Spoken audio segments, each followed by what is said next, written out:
What's going on, everybody, and welcome to another Angle of Pursuit podcast, your fantasy football home over at fakepigskin.com. With me, as it's early in the week, as the weekend just came to a conclusion, we still got Monday Night Football going. But DJ Boyer, what's up, man? All's good. We're about halfway through the season. Who'd thunk it already? I can't believe it. We finished week 8. Most teams have either played 8 or 7 or 8 games. We have a good feeling, I think, as the season's kind of rolling along, getting some good feelings on how our teams are doing. I guess if I had to ask you, is there if I had to make you list the teams that you trust, that you feel like, from what we've seen so far, you feel really good about who they are as a team, how long would that list be? Maybe 5 or 6 teams. I still think there's a lot of teams out there trying to get an overall identity. I'm talking about 5 or 6 teams that might feel good about themselves. Unfortunately, it seems like there's a lot of bottom feeders right now that maybe we know how they kind of stack up, and unfortunately, it's in the wrong direction. Yeah. But a couple teams at the top of the heap, but there's still a lot of football to be played. There's a lot of teams jockeying for position in the kind of that middle tier right now. Yeah, I think Kansas City and the Rams for sure. Would you put New England in that tier? Do you feel good about what they are and where they are? Or do you think they, obviously with the trade deadline will be tomorrow. There's rumors they might be interested in Golden Tate, maybe Demaryius Thomas. Do you do you feel just because of Brady and Belichick, kind of they are who they are, and we feel pretty good about that? Or do you still have some questions about how good they can be and what they may be at the end of the season? I still think there's a little bit of tinkering of with that division. I think it's just a clear path. Again, no team has really stepped up to really kind of mount any kind of consistent challenge. So I think at this point, and they went out and they beat Kansas City. So yeah. Kansas City's got to be kind of feeling the heat a little bit, and you can just never count them out. But there's still a little tinkering. I think the only other team I would really kind of put in the fray there is I still like New Orleans. I think that defense. I think they're very, very good. Yeah, I still like them better than the Rams in the NFC. I've just got that experience is that factor. Right now, if you were to ask me who is my favorite to win the Super Bowl, I like Drew Brees' chances at winning a second ring. Yeah. I don't think it's crazy, especially after what they did last night. I think Minnesota is close. I don't think they're there yet.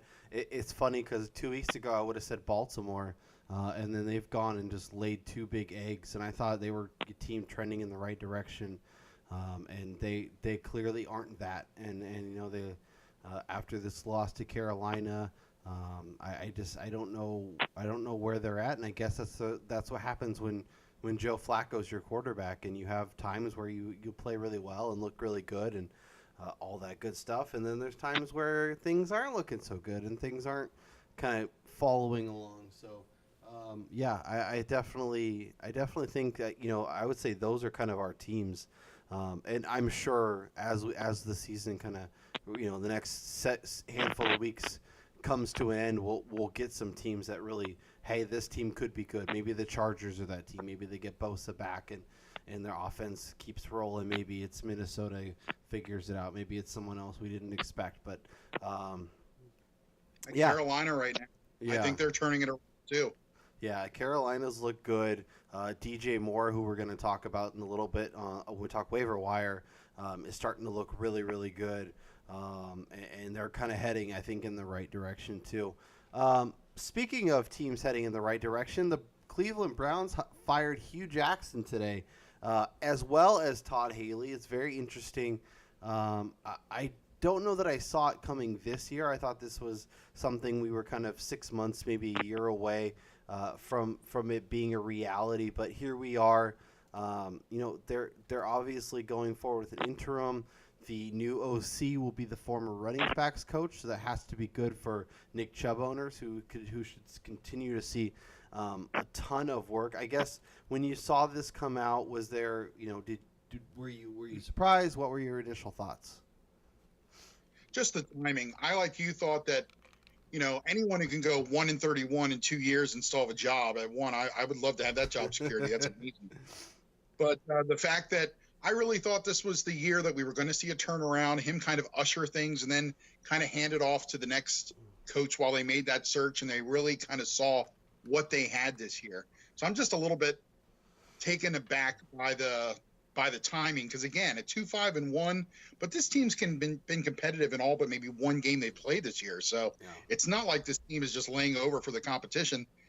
They've been in it, and you can definitely see the tide turning. And that's still a defense that they just seem to be a year or two away from not only being good but possibly being dominant. They've got a lot of very good pieces in some very key positions. Yeah, I think that's probably part of the frustration is they saw this team being competitive and continually making the same mistakes in the fourth quarter that was costing them wins. And obviously, in the past, they've tried to lock up those high picks because they weren't really there roster-wise. But I think roster-wise, this is a team that could, if they made the playoffs in the AFC, like it wouldn't shock me. Like in terms of roster, obviously the coaching has been a problem, and having a rookie quarterback, those two things will tend to derail games in the fourth quarter.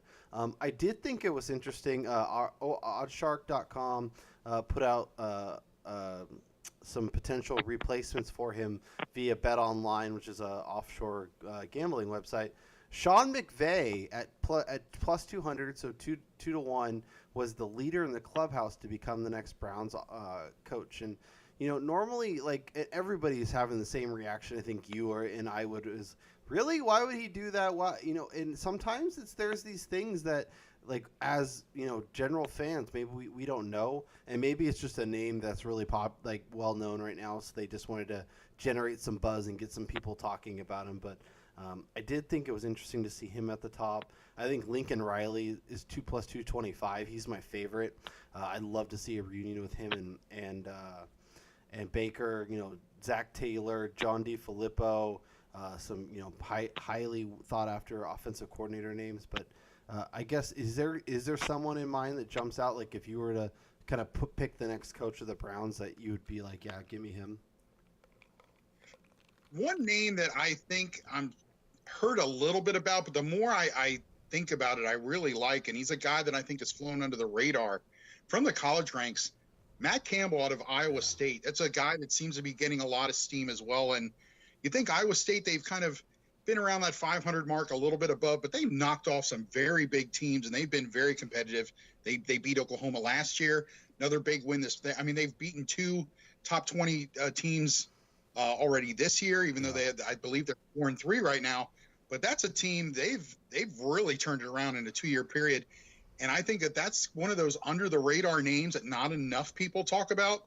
It would not really surprise me making the next step. Matt Campbell is a really, really good coach. And I would love to see him get an opportunity. If it's not in the NFL, maybe even a bigger program, because he might, he might be kind of at his wit's end or kind of as far as he can take Iowa State at this point.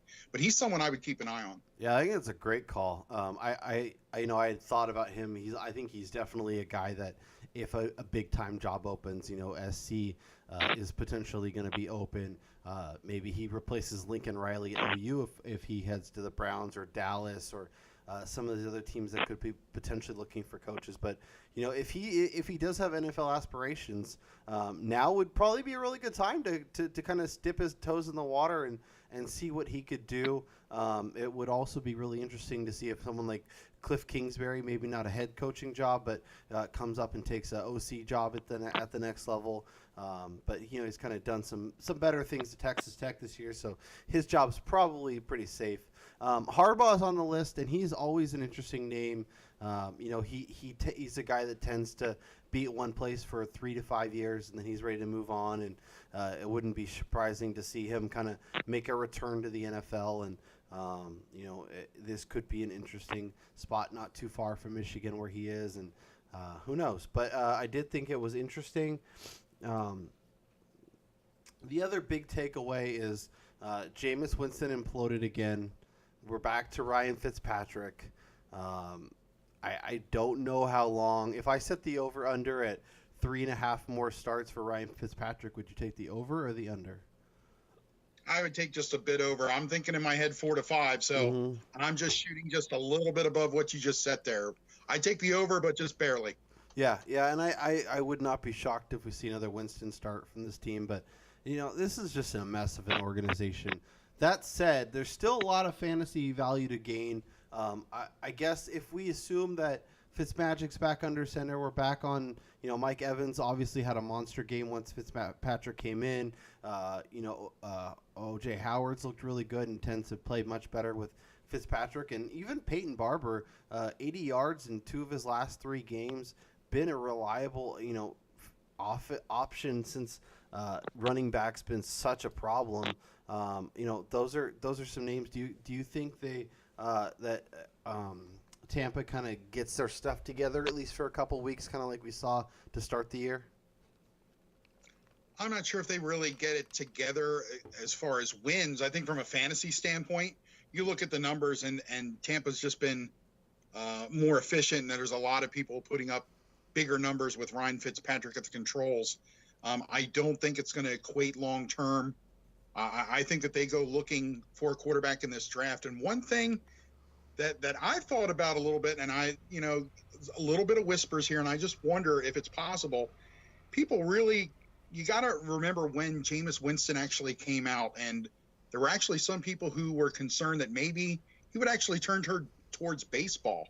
Yeah. A very good baseball player. And there's some people now thinking, if his time is going to be up, or if Tampa Bay looks like they're not going to sign him long term, there's some that feel that he's got a possibility of maybe walking away and maybe trying his hand at baseball.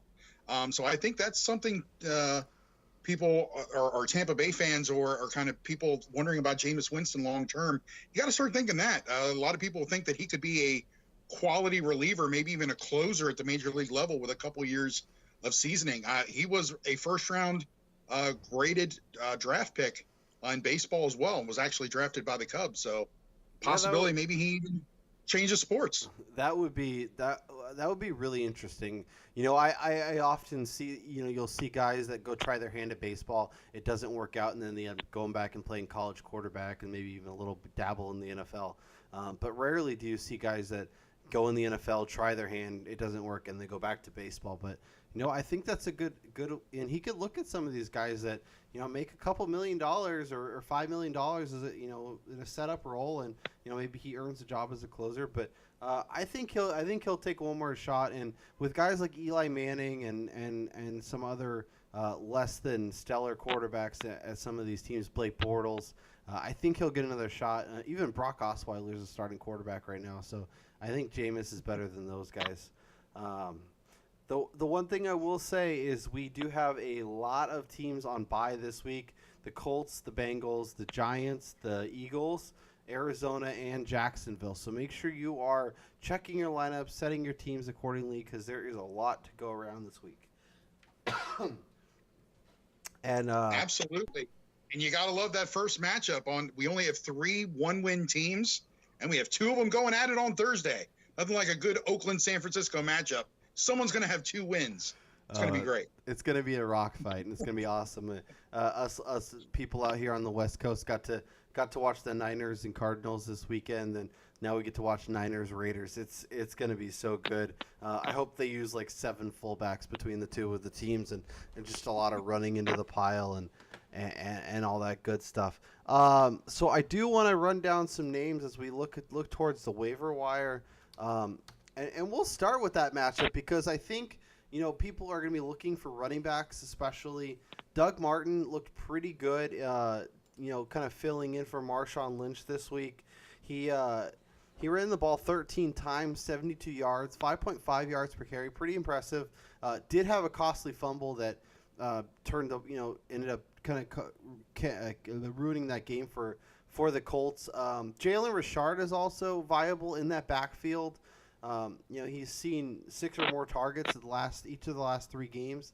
That said, it really seems like when the Raiders can be competitive, at least, they're a lot more willing to kind of go with the running game and stay away from Richard, where in games where they're kind of getting blown out and they have to throw a lot, he tends to be in more. And I was looking at the Raiders' schedule. Obviously, they have that Niners game. They have the Chargers, but then they play Arizona. So I feel like at least 2 of the next 3, it's going to be a heavy Doug Martin game. So I think if you're looking for running back in the short term, that would be the way I look. Yeah, I think it's a good call, though. You got to remember, too, that John Gruden has always kind of shown a propensity for liking two backs for the longest time. You know, we had the what was going on in Tampa Bay, utilizing two running backs. Just seems to be more of his MO. But I think we did see a little more balance. Obviously, even paid off for 4 touchdown passes for Derek Carr. So overall, you got to like life that we actually saw in the offense there. So good for them. And for San Francisco, just continuing to struggle.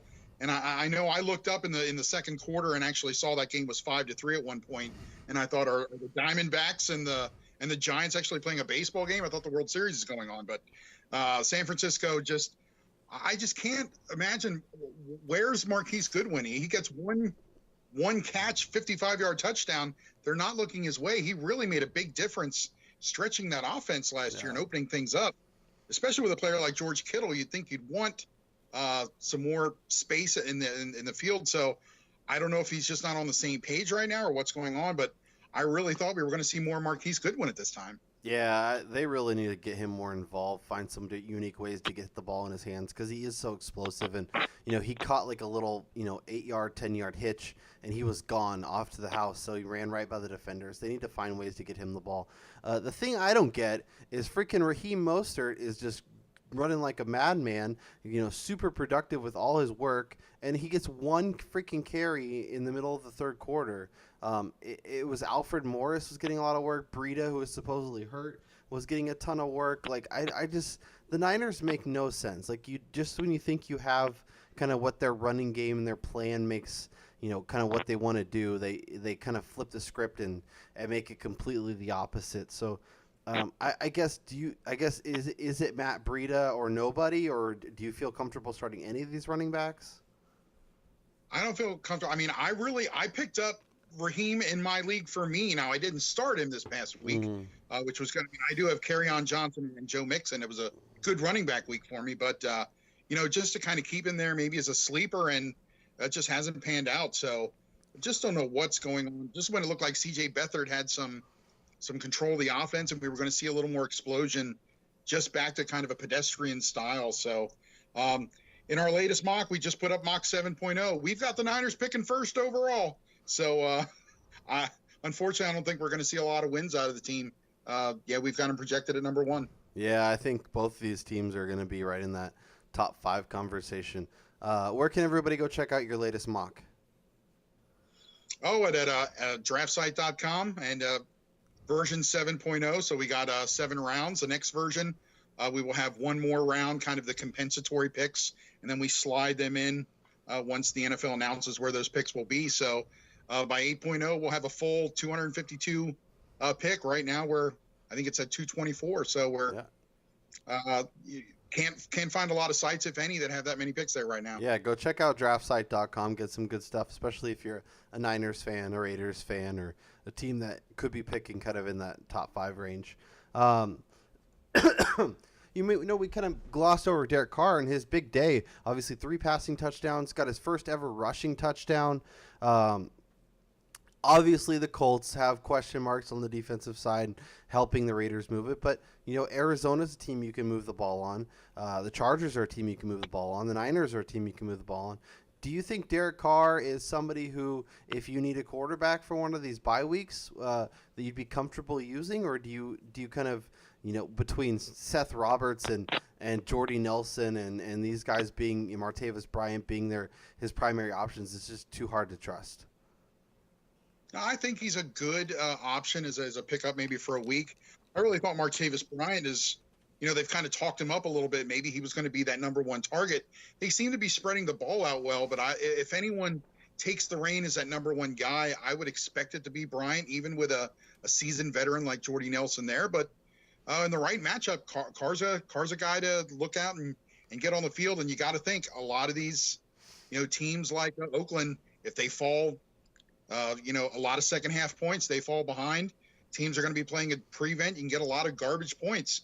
It looks kind of garbage time for the NFL, but on a fantasy stat sheet, yards and touchdowns are touchdowns. Yeah, I mean, if you're a Mike Evans owner, even when that game was out of hand, you were doing backflips when Fitzmagic came in and he starts putting up all these points.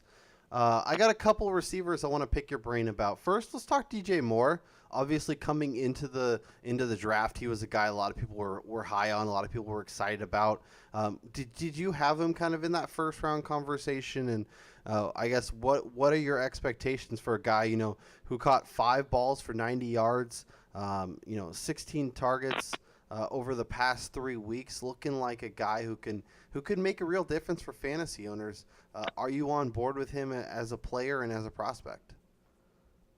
Yeah, we had him as a second or third round pick, but he got talked up more and more, and just impressive combine numbers. And then we did have him as the first wide receiver off the board. It did happen, and I really think that I thought that this was going to be a year where it was going to be more of a learning curve. But by year 2 or 3, really like the prospects. But he's shown if he can put up numbers like this, because let's face it, Devin Funchess, not sure he's really a number one option. He's made strides as well, but the door's open for him to really make an impact, because let's face it, right now the best, I think, receiving option on that team is Christian McCaffrey. So I think that the opportunity's there. It's maybe a little faster than we would have thought, but long term, good pick, especially if you're in a dynasty league where you can kind of protect your players. He's a good guy to kind of keep on your roster for next year, because the ceiling does look high for him. Yeah. Yeah, and I think I think that's kind of why the Panthers jumped on is because they saw a clear need. They needed a feature receiver, and they want to get McCaffrey the ball, obviously, but they don't want to pummel him with all the targets. So they needed some help, some questions about Curtis Samuel and Devin Funchess, and definitely it looks like he's starting to emerge. So get DJ Moore. Obviously, Will Fuller tore his ACL again on Thursday night. So he is sidelined for the rest of the year. While Kiki QT didn't play in this game, dealing with a hamstring injury, he's definitely someone that I'm looking at as a potential stash. The Texans have a really nice schedule kind of down the stretch. Obviously, Deshaun Watson had a monster game. Looked kind of like some of the games we saw last year. QT is definitely another name that if you need wide receiver help, you should be going and adding this week. Yeah, he was a guy that we really liked, but we thought this was going to be his final year. He did come out a year early, surprise a lot of people in doing so. Had really made great strides, was in a pass-happy offense, but really thought that he needed another year of development. But they've kind of we see this out of sometimes with these players that are late picks. Maybe not ready for NFL life, but boom, by the second half of the season, they really start to take off. And when you have a significant injury like Will Fuller, that's a great call on your part. He's a guy that can really step in and add an immediate need as a slot guy there, especially for the Texans. Really sets the table for some other targets on the team. Absolutely, and it will be interesting because it really feels like they need. They like Golden Tate or it could be a really nice fit opposite Hopkins there because they clearly need a second guy. But I think even if they don't make a move, I think QT can be a guy that could get a lot of targets and be a reliable weapon for fantasy owners. It was another productive week for Marquez Valdez-Scantling, despite Randall Cobb being back, despite Geronimo Allison being there, even though he was only targeted one time. He found the end zone. He's had a touchdown or 100 yards in his last 3 games. So he's been really productive. And, Aaron Rodgers is one of those guys that if you prove to him that you're kind of trustworthy and useful, that he'll still give you the work if you earn it. And it seems like he's earning it. It seems like he knows where to be and it feels good. The one guy I want to talk about because I was really excited. Obviously Kenny Stills got hurt. Albert Wilson got hurt. The Dolphins needed wide receiver, and Devontae Parker was ready. 9 targets on Thursday, 6 catches, 134 yards. Highly featured in my waiver wire article. Will be again this week. Obviously, it was a 1-game blip, but between Brock Osweiler and this team kind of needing help, and do you think he's somebody that maybe, even if it's just for a handful of weeks, continues to make a dramatic impression like this? I think so, and I think one of the knocks on Brock Osweiler has always been, you think at how tall he is. People really got a a lot of people got to remember that Osweiler was originally a basketball prospect going to Gonzaga, Mm-hmm. actually gave that up and went to Arizona State, actually to play football. And it's just the knock on him is he really leaves his receivers out to dry. Just everything is high, as high, as high. Devontae Parker, 6'2", good leaper. He's a guy, I mean, you're going to pay for it. You're going to take some hits that you probably shouldn't with a guy like Osweiler, but you want a guy that can go up and get it. It's a perfect target. I mean, he did possibly have the luckiest catch of the year with that helmet deflection this past week. But hey, when it's going, it's going. He's a guy that's got the right build, good in the fact that he's durable enough to go over the middle, and he's got the speed to go deep. So he's a versatile guy, can do more than just one thing. He's not really a niche receiver. So if he gets going, the reward on him could be huge. It could be something that maybe lasts throughout the year. So maybe this kind of quells some of the problems that have been going on between him and the coaching staff as well. Yeah, it was definitely a weird kind of tense locker room, but I'm glad they figured out whatever it was and got him on the field because I think he is a talented player that can be helpful. Speaking of getting back on the field, let's talk about Jack Doyle, who was battling injuries. Obviously, Eric Ebron looked really good in his stead, but Doyle came back this week, targeted 7 times, caught 6 for 70 yards, was on a little bit of a pitch count. Most of his big plays came on kind of a drive in the fourth quarter that saw a lot of his production. Obviously, like Carson Wentz, Andrew Luck's a guy who leans heavily on his tight ends, but it feels like it really feels like Doyle's the primary option in there, and Ebron will have games where he obviously catches a touchdown. Doyle or all 3 tight ends caught touchdowns here, which is kind of crazy. But is Doyle somebody you're adding and starting, kind of assuming he's the lead guy, or do you think it's going to be kind of a mess with him and Ebron and not really knowing who to use each and every week? I think immediately, because I think if you were to ask people who really watch a lot of the Colts outside of T.Y. Hilton, who's the person on that team, the one that he was probably most comfortable with was Dante Moncrief, who's no longer there. Doyle's really kind of assumed that number 2 kind of role, really close, has a very good off-the-field relationship with Andrew Luck, helped him a lot when he was kind of battling to get back on the field and going through injury. So I think it is going to be spread out, but right now, that's a team that's going to throw just about as much as any team out there. So even if it is spread around a little bit, the fact that you're probably going to see at least 5 targets a week, probably in the 5 to 9 range, I think it's going to be consistent. And when you get that many targets, you're bound to get a touchdown a game. I think that'd be a very good call. Someone who I could see scoring 5 or 6 more times before the season's through. Yeah, I'm definitely on board with that. I think he's going to be a guy that Luck looks for. And I feel like this offense, it's interesting. They had 200 rushing yards for the second straight week, the first time they've done that since 85. Marlon Mack had 100 yards in back-to-back weeks, first time they've done this since 2006 or 05, I think, since Joseph Adai. They really addressed offensive line in the latest draft, getting the kid out of Notre Dame, and then Braden Smith, I believe, is their second-round pick. It really seems like it's coming to fruition, and it's really interesting how much better these teams play when they really spend some time and some assets on those early round linemen. I think if you were really to go back and look, maybe the coach that kind of set himself up in the best situation of the new coaches, Frank Reich, you get Andrew Luck back. Once he proved that I think he was healthy, there were a lot of positions that were addressed. I think it was the offensive line, probably more defensive line in this draft. And you look toward the defense, you got Darius Leonard, who right now he's the defensive rookie of the year, even a second-round pick out of South Carolina State. He's been an absolute maniac. That's his nickname. Yeah, he was the one. He was the one that forced that Doug Martin fumble. He came around with a big tomahawk chop and knocked it right out of his hands. I think it's 4 sacks. He actually leads the NFL in tackles right now.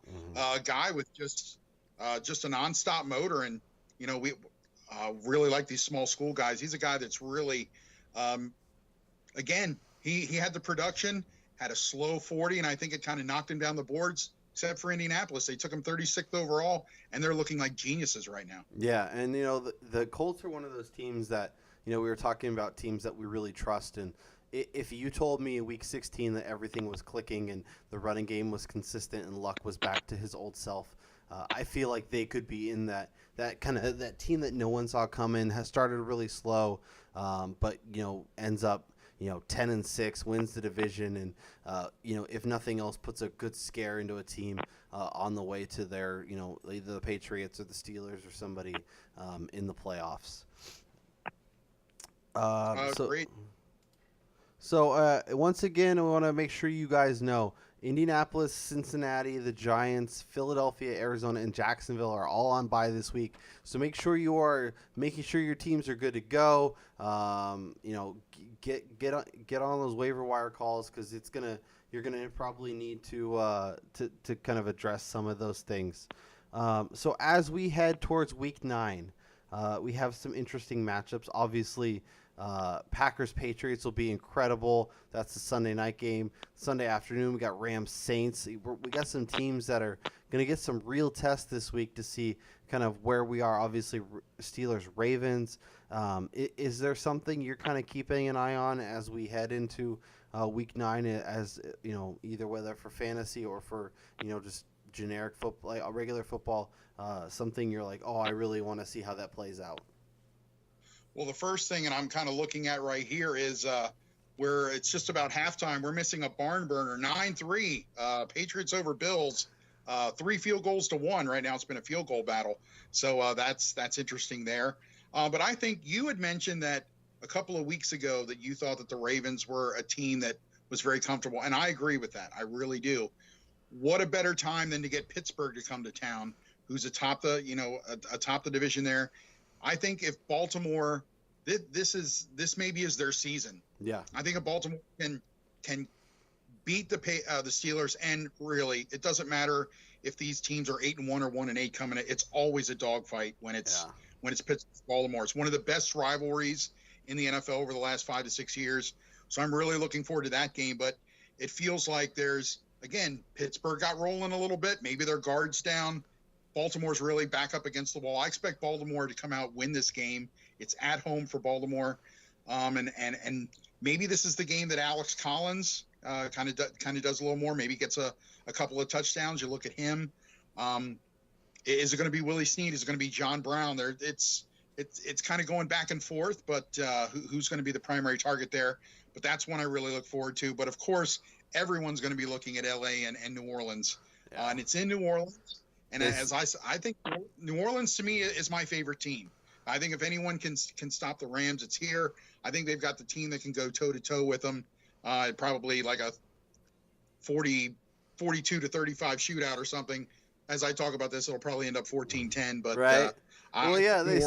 They set the over under at 60 for this game. It's one of the highest ones I can remember, and it feels like a game where everyone's going to get really, really excited about how many points are scored, and it's going to be like a 17-13 slugfest, grinded out, a lot of running, a lot of Gurley going one way and Kamara and Ingram going the other, and I definitely think that is one that could kind of have some people. But yeah, it's these are games where you're really getting some good tests. I'm really curious to see how the Browns respond after losing their coach.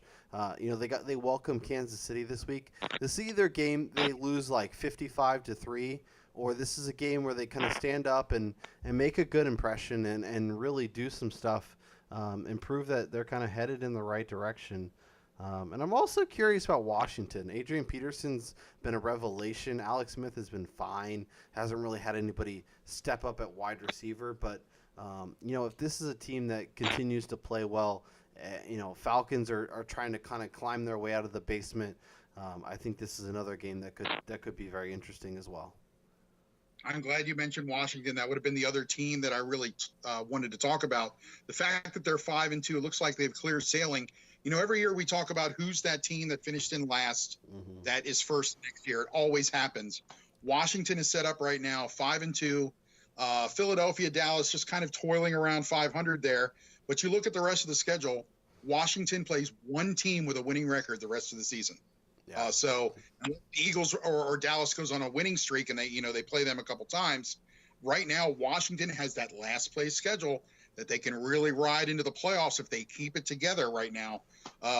So this is really are they a contender or are they a pretender with a team like Atlanta, who's got the, even though they're on the wrong side of where they want to be right now record-wise, they have the offense to really kind of put some pressure on Washington. But kudos to Washington drafting a defensive tackle 2 years in a row. You can really see what's stopping the run there with Jaron Reed. The picks from Alabama, it's really made a world of difference in that run defense for Washington. They're really turning it around.